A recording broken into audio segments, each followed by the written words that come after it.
The desert winds whispered secrets of betrayal. The sun blazed down mercilessly, as if it knew what was about to unfold. A single man stood against the weight of empires. He was no ordinary soldier. He was Gaddafi's shadow, a man whose loyalty was legendary, whose courage was unmatched. But even lions can be trapped when hunters work in silence. And on that day, Ibrahim Traoré's closest ally was walking straight into a snare. What followed would shake the desert sands forever.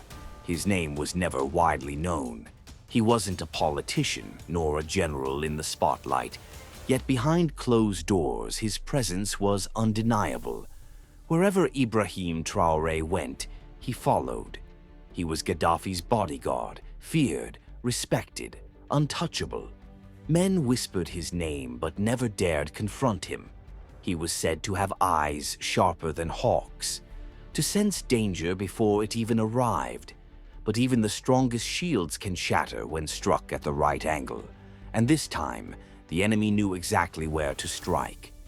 Intelligence had been leaked, a convoy route exposed, a betrayal from within the circle of trust.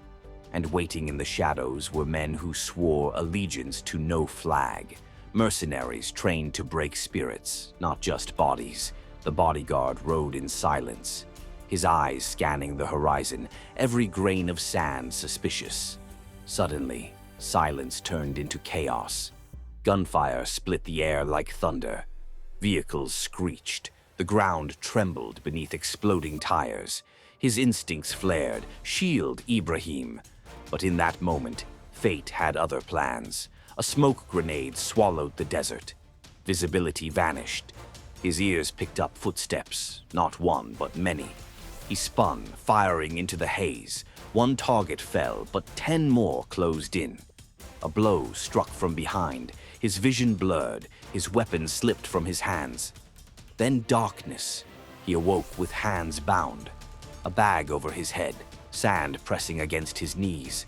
The sound of laughter circled him. Not laughter of joy, but of predators savoring their prey. His captors removed the bag.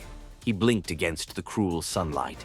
Faces stared at him, mercenaries with no mercy.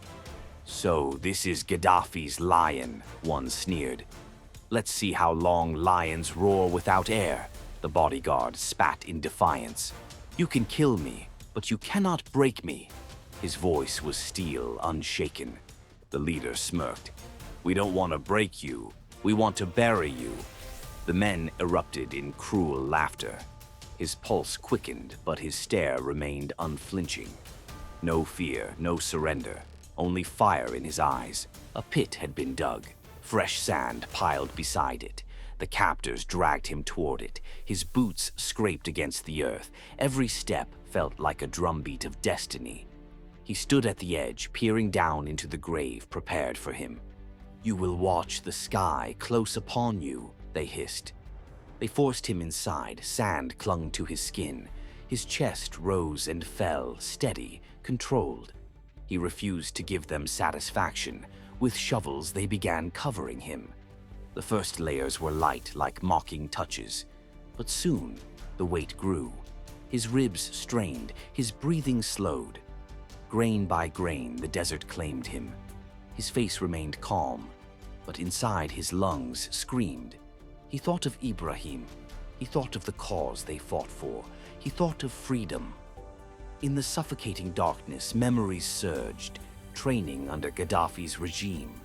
The oath he swore, never to betray, never to falter.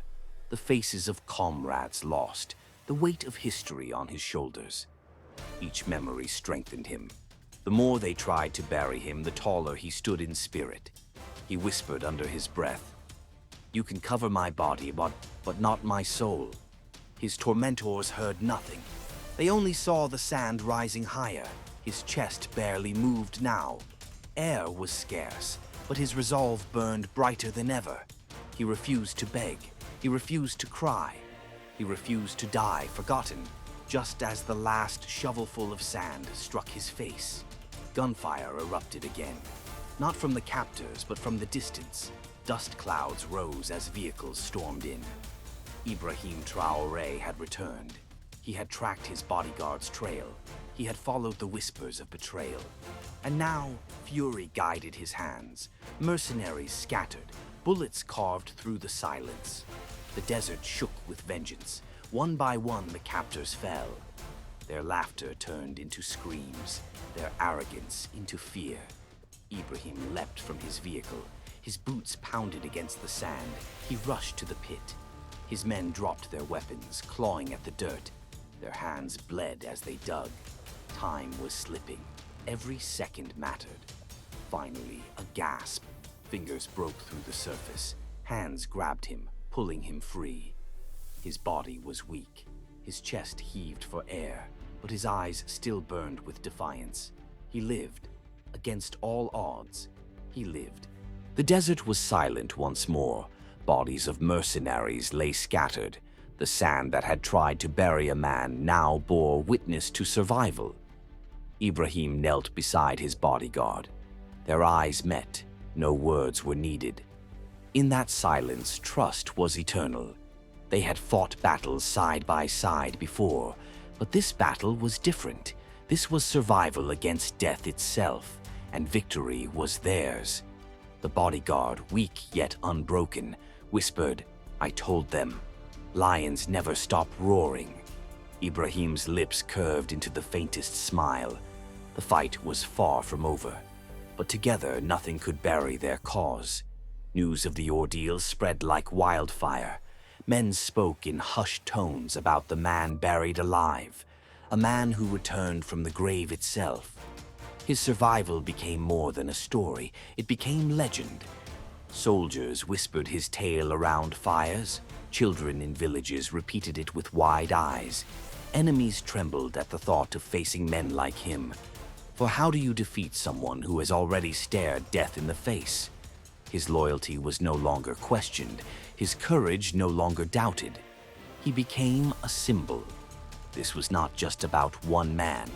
It was about resilience, about the spirit of those who refuse to kneel, about warriors who protect their leaders, their nations, their people. The desert had tried to consume him, but instead it had given birth to a legend, and legends cannot be buried. They rise again and again. The sun dipped behind the horizon. The desert wind carried whispers of victory. The grave lay empty now, proof that even in the darkest hour, hope survives. Ibrahim Traoré's bodyguard walked again, his steps slower but his spirit taller. No prison could contain him, no sand could silence him, no enemy could erase him. He had been buried alive, yet he rose alive. And so the story echoed across generations, a warning to enemies, a reminder to allies, that true loyalty knows no grave, that courage breathes even under suffocating sand, and that, as long as Ibrahim Traoré walks this earth, there will always be lions by his side, lions who cannot be tamed, lions who cannot be buried, lions who rise again and again. His bodyguard's tale became more than history. It became a roar across time, a roar the world would never forget.